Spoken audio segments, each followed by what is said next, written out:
A lot of guys think of the work world, of the professional world, as an issue of whether you're an employee or an employer, if you've got a job or you've got a business, right? Sometimes I fall into this habit as well. I mean, we all do. We think of it in those terms, but actually this is the incorrect way of looking at the problem. Rather, you should be thinking to yourself, what are you selling? Because we are all selling something, right? A laborer is selling his time and his labor, by definition, right?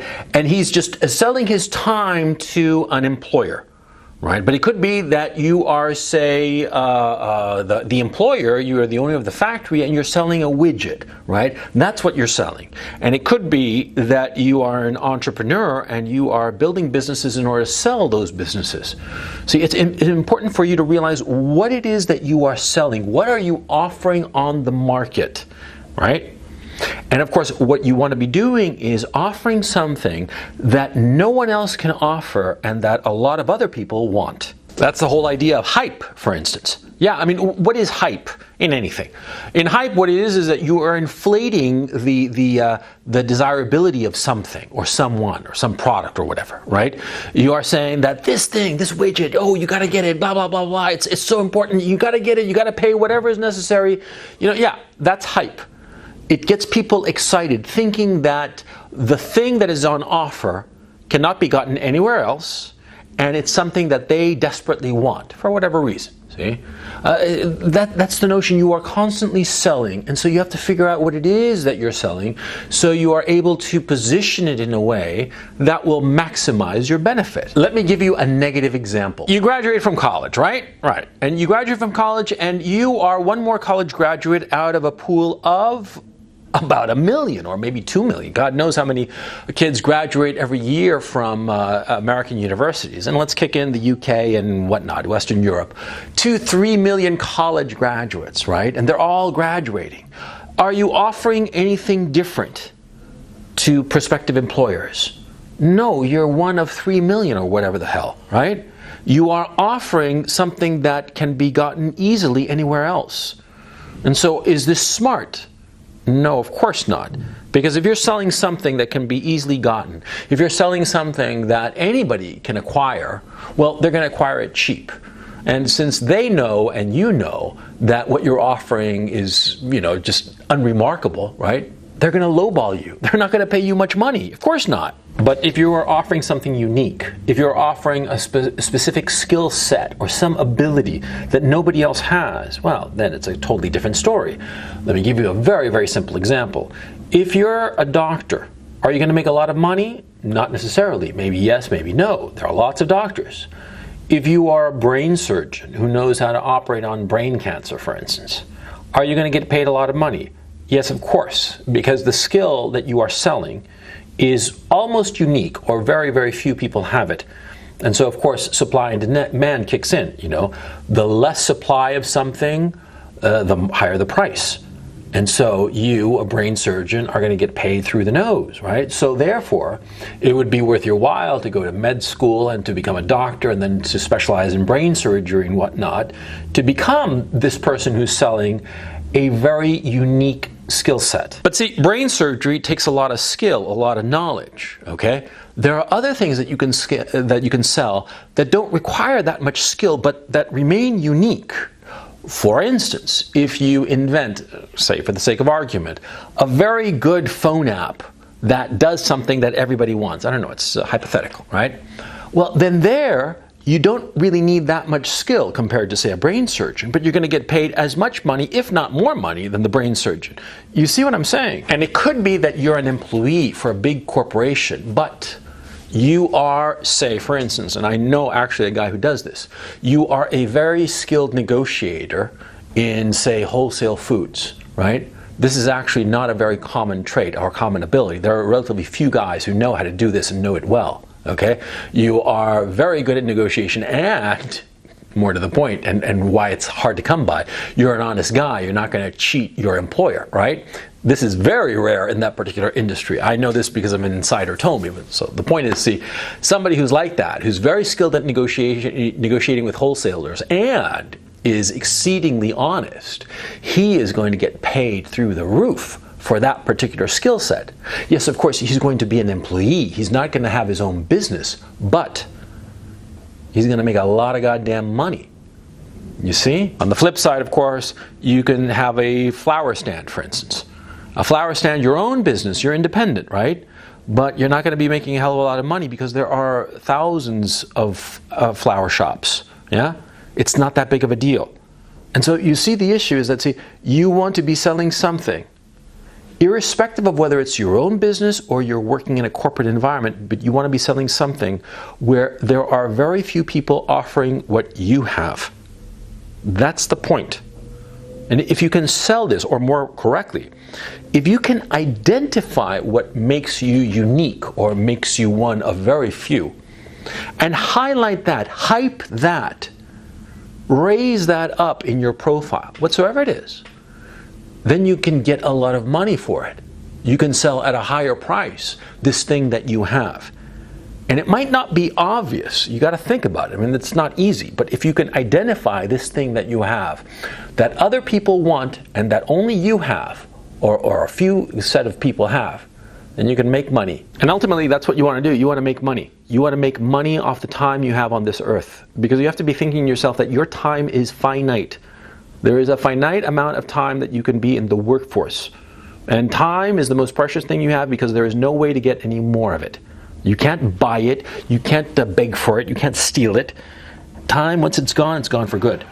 And so what you want to be doing is, if you're going to be selling out in the workforce, in the modern economy, you're going to be selling what you have. You want to be selling it at the highest price possible for the least amount of time spent as possible. I mean, you don't want to be spending, say, 40 years trying to build something and eventually in 40 years selling it for a ton of money. No, you want to be doing it as quickly as possible. And so that's why it's so important to identify what it is that you are selling. Identify what is that unique thing that you've got. Let me give you another negative example. Back in the day, when I graduated from college, right, I wrote a novel, a thriller, right? It's sort of like a James Bond kind of thing. It was god-awful weird, but anyway, I did it almost like an exercise. I really wasn't thinking clearly why I was doing it. I thought it would be fun to do. And I wrote this thriller, and by just sheer chance, I wound up finding a really terrific literary agent, and she sold it for a pot of money to a big publisher. I made a lot of money. I did not realize at the time what had been sold to the publisher. I thought that the publisher thought that, I was a great guy and a great writer, and it was a great book, which is just stupid.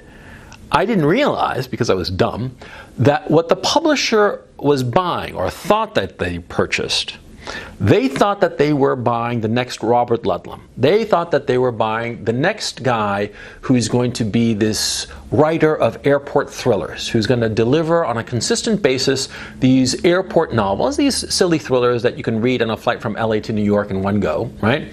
That people enjoy and forget and throw away, right? But they make a lot of money. They're all bestsellers. They make tons of money.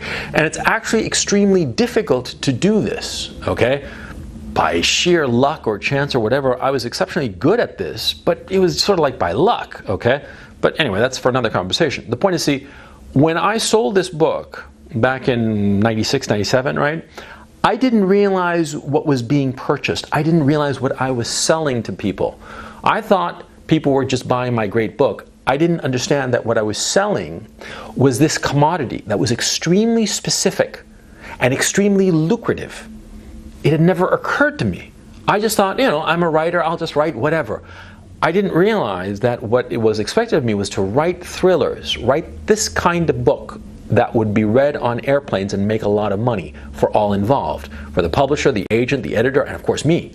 I didn't realize it. I didn't realize what I was selling, okay?